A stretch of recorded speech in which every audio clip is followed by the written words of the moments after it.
Muito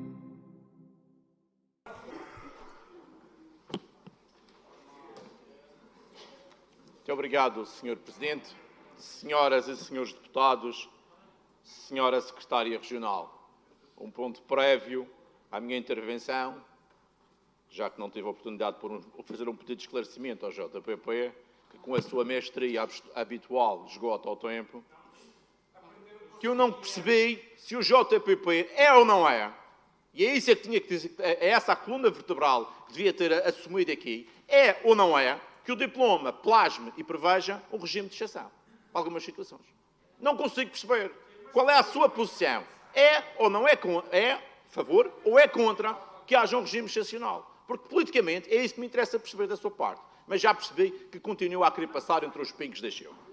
Senhora Secretária Regional, senhoras e senhores deputados, traz-nos o Governo uma proposta de decreto legislativo que salvaguarda a conservação da natureza, por um lado, e, por outro, procura conciliar a utilização comercial e social de algumas espécies com relevância em práticas acumuladas ao longo de séculos e que já se revelaram compatíveis com o equilíbrio da biodiversidade regional.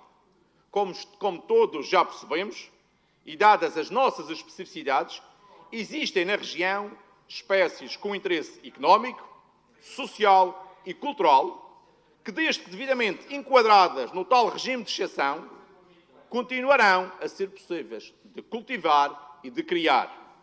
É nesta perspectiva que se traduz a nossa autonomia, uma autonomia que provavelmente não foi respeitada no Diploma Nacional de 2019, que não aceitou contributos e não viu aspectos que eram fundamentais das regiões autónomas insulares, quer da Madeira, quer dos Açores, e que cegamente coartou a possibilidade de determinados cultivos e determinadas criações. E é nesta perspectiva que, efetivamente, se traduz a nossa autonomia, e, repito, sem fundamentalismos, no equilíbrio entre a sustentabilidade ambiental e a preservação da biodiversidade.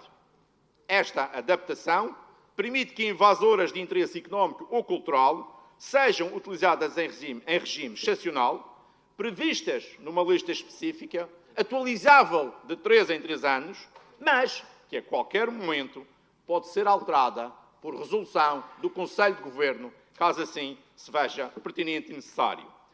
Prevê também que áreas protegidas como a Rede Natura 2000 mantenham níveis de condicionamento e preservação, de modo a que nesses ecossistemas toda e qualquer ação humana possa ser impedida de materializar sempre que tal o justifique. Em termos comerciais e de dinamização da atividade económica, particularmente quando estivermos a falar de animais, mas também de plantas, poderá haver lugar a licenças excepcionais, até mesmo para fins de uso científico ou medicinais.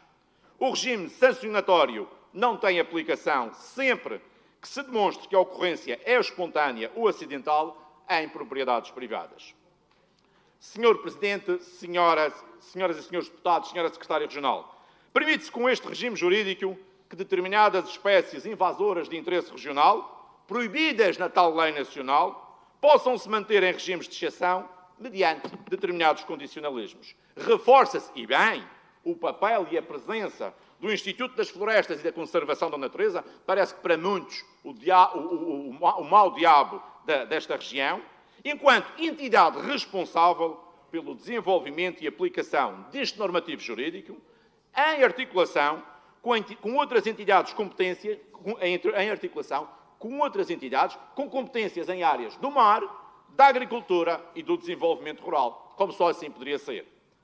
E, numa vertente prática, podemos dizer que os viveiros e as lojas de animais que praticam determinadas atividades económicas e comerciais destas espécies ficam sujeitos a um licenciamento específico e ao cumprimento de um conjunto de regras previstos no diploma, sem, obviamente, descurar, em determinadas situações, o cumprimento da quarentena em espécies a introduzir.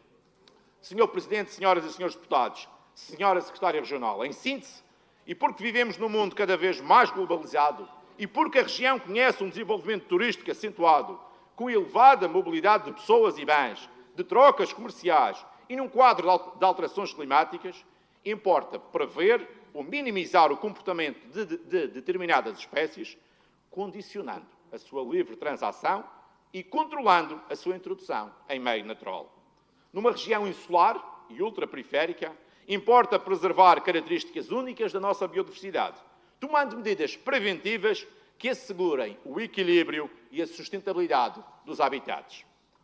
Assim, o Governo Regional cria um regime legal que contribui para a redução ou eliminação da ameaça das espécies exóticas invasoras e, simultaneamente, cumpre e responde com obrigações previstas em regulamentação nacional e europeia.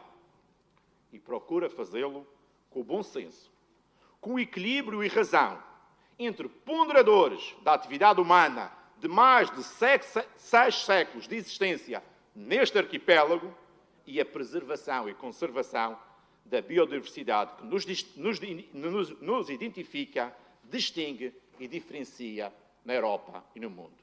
Senhor Presidente, senhoras e senhores deputados, entenda esta maioria parlamentar que, com mestria e equilíbrio político, sem fundamentalismos, numa área sensível e importante para a sustentabilidade ambiental e económica e para a nossa região, e no respeito pela biodiversidade ambiental, trazemos a esta Casa um diploma que cumpre com todos esses desiderados e todos esses objetivos. Muito obrigado.